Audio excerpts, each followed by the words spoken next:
ರಾಜ್ಯದಲ್ಲಿ 5 ವರ್ಷ ಸಿಎಂ ಆಗಿ ಮುಖ್ಯಮಂತ್ರಿ ಆಗಿರುವಂತಹ ಸಿದ್ದರಾಮಯ್ಯನವರು ಮುಂದುವರಿತಾರಾ ಅನ್ನುವಂತ ಪ್ರಶ್ನೆ ಇದೆ. ಸೊ ಇದಕ್ಕೆ ಪುತ್ರ ಯತೀಂದ್ರ ಅವರಿಗೆ ಒಂದು ಸ್ಪಷ್ಟನೆಯನ್ನ ಕೊಟ್ಟಿದ್ದಾರೆ. ಸಿಎಂ ಮುಂದುವರಿತಾರಾ ಅಥವಾ ಇಲ್ವಾ, ಬದಲಾವಣೆ ಆಗುತ್ತಾ?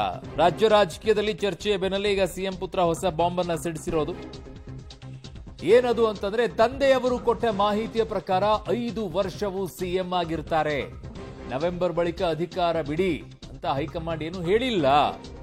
ಕೇಂದ್ರದ ಯಾವ ನಾಯಕರು ಕೂಡ ನಮ್ಮ ತಂದೆಗೆ ಸೂಚನೆಯನ್ನ ಕೊಟ್ಟಿಲ್ಲ. ಈಗಿನ ಪರಿಸ್ಥಿತಿ ನೋಡಿದ್ರೆ ನಮ್ಮ ತಂದೆಯೇ 5 ವರ್ಷ ಸಿಎಂ ಆಗಿರ್ತಾರೆ. ನವೆಂಬರ್ ಕ್ರಾಂತಿ ಎಲ್ಲ ನನಗೆ ಗೊತ್ತಿಲ್ಲ ಅಂತ ಸಿಎಂ ಪುತ್ರ ಯತೀಂದ್ರ ಈಗ ಹೇಳಿರೋದು. ತಂದೆ ಈಗ ಪುತ್ರನಿಗೆ ಎಲ್ಲ ಮಾಹಿತಿಯನ್ನ ಹೇಳಿದ್ದಾರಾ ಅನ್ನುವಂತ ಪ್ರಶ್ನೆ. ಸಿದ್ದರಾಮಯ್ಯನವರಿಗೆ ಶಾಸಕರ ಬೆಂಬಲವೂ ಇದೆ. ಬೆಂಬಲ ಇಲ್ಲ ಅಂದಿದ್ರೆ ಶಾಸಕರು ಸುಮ್ಮನೆ ಇರ್ತಾ ಇದ್ರಾ ಅಂತ ಪ್ರಶ್ನೆ ಅವರದ್ದು. ಹೈಕಮಾಂಡ್ಗೆ ಹೋಗಿ ದೂರು ಕೊಡ್ತಾ ಇದ್ರು. ಹೀಗಾಗಿ 5 ವರ್ಷವೂ ಕೂಡ ಸಿದ್ದರಾಮಯ್ಯನವರೇ ಸಿಎಂ ಆಗಿರ್ತಾರೆ. ಸಿದ್ದರಾಮಯ್ಯನವರೇ 5 ವರ್ಷ ಸಿಎಂ ಆಗಿರಬೇಕು, ರಾಜ್ಯಕ್ಕೆ ಒಳ್ಳೆಯದಾಗಲಿದೆ ಅಂತ ಸಿಎಂ ಪುತ್ರ ಯತೀಂದ್ರ ಹೇಳಿರುವಂತದ್ದು. ಕ್ರಾಂತಿ ಇದ್ರ ಬಗ್ಗೆ ಎಲ್ಲ ನನಗೇನೂ ಗೊತ್ತಿಲ್ಲ. ನನಗೆ ಗೊತ್ತಿರೋ ಪ್ರಕಾರ ತಂದೆಯವರು ಕೊಟ್ಟಿರೋ ಮಾಹಿತಿ ಪ್ರಕಾರ ಹೈಕಮಾಂಡ್ ಆಗಲಿ ಅಥವಾ ಬೇರೆ ನಾಯಕರುಗಳಾಗಲಿ ಯಾರೂ ಕೂಡ ತಂದೆಯವ್ರಿಗೆ ನೀವು ನವೆಂಬರ್ ಆದಮೇಲೆ ಅಧಿಕಾರ ಬಿಡಿ ಅಂತ ಹೇಳಿಲ್ಲ. ಸೊ ಹಾಗಾಗಿ ಇವ್ರು ಯಾವ ಕ್ರಾಂತಿ ಬಗ್ಗೆ ಮಾತಾಡ್ತಾರೆ ನನಗಂತೂ ಮಾಹಿತಿ. 5 ವರ್ಷ ಇರಬೇಕು, ಇದ್ರೆ ರಾಜ್ಯಕ್ಕೆ ಒಳ್ಳೇದಾಗುತ್ತೆ, ಒಳ್ಳೆ ಆಡಳಿತ ಕೊಡೋಕೆ ಸಾಧ್ಯ ಆಗುತ್ತೆ ಅನ್ನೋದು ನಮ್ಮ ನಂಬಿಕೆ. ಹಾಗಾಗಿ 5 ವರ್ಷ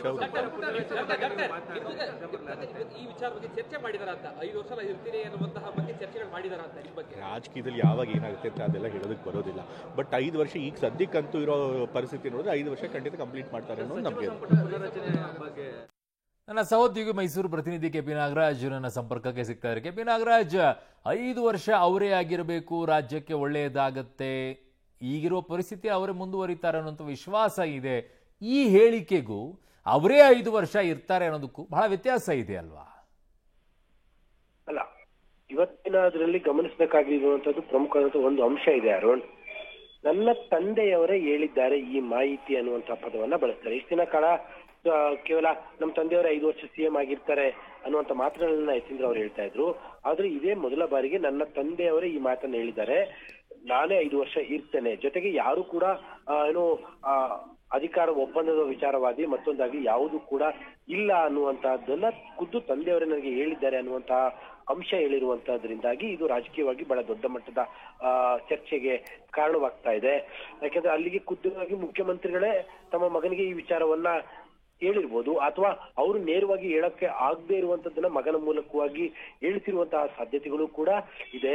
ಅಲ್ಲಿಗೆ ಕುರ್ಚಿಯ ಹಸ್ತಾಂತರ ವಿಚಾರದಲ್ಲಿ ಸಿದ್ದರಾಮಯ್ಯನವರು ತಮ್ಮ ಪಟ್ಟನ್ನ ಮತ್ತೊಂದಿಷ್ಟು ಗಟ್ಟಿ ಮಾಡ್ಕೊಂಡಿರುವಂತದ್ದು ಸ್ಪಷ್ಟವಾಗ್ತಾ ಇದೆ. ಅದರ ಜೊತೆಗೆ ಯಾವುದೇ ಶಾಸಕರು ಕೂಡ ತಮ್ಮ ವಿರುದ್ಧ ಇಲ್ಲ. ಜೊತೆಗೆ ಯಾರಾದ್ರೂ ಒಬ್ರು ಇದ್ದಿದ್ರು ಕೂಡ ನಮ್ಮ ಮೇಲೆ ಕಂಪ್ಲೇಂಟ್ ಹೈಕಮಾಂಡ್ಗೆ ಬರೀತಾ ಇದ್ರು. ಶಾಸಕರ ಸಂಪೂರ್ಣ ವಿಶ್ವಾಸ ನಮಗೆ ಇದೆ ಅನ್ನುವ ಮೂಲಕವಾಗಿ ಸಿಎಂ ಸ್ಥಾನದ ಆಕಾಂಕ್ಷಿಗಳಿಗೂ ಕೂಡ ಒಂದು ಸಂದೇಶವಂತೂ ರವಾನೆಯನ್ನು ಮಾಡಿದ್ದಾರೆ. ಅರುಣ್.